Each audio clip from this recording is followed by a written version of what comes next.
kind of touching upon constraints, like I think the biggest thing you can do is keeping them consistent based on what you want your team to play like. And I think a lot of people get it confused. For example, for us, it was kick aheads and paint touches. Like that was the backbone of our offense. Our game evaluation became the constraints that led to our team.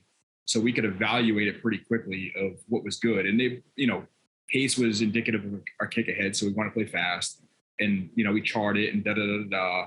Paint touches, we had, we shot like 47% from three up when there was a drive and kick.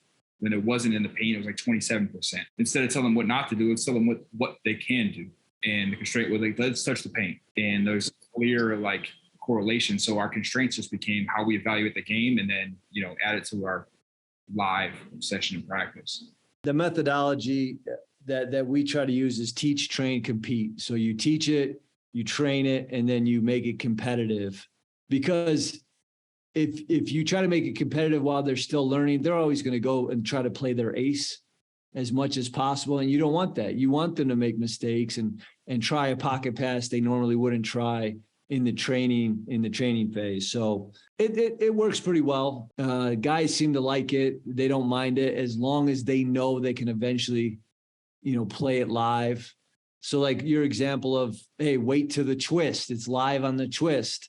A lot of times when we do that stuff, we'll tell the guys, hey, this drill is mixing training and competitive. So we need a technique rep where we're going to gap the DHO and then it's live on the twist. We'll disclaim it and say, hey, in a game, everything's live. But right now, let's get to this part. And here's the point. The drill starts live. It's about knowing what type of drill you're actually doing. Is it a teaching drill where you're going to have to stop and teach a lot? Is it a learning drill?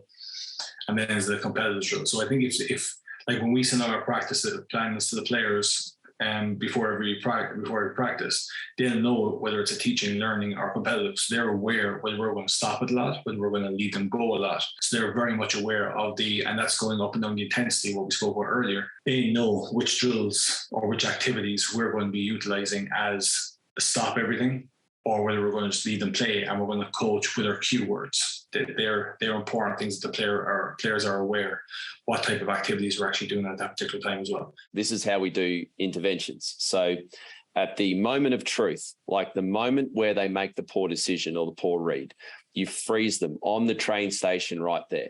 And you're like, you made this decision.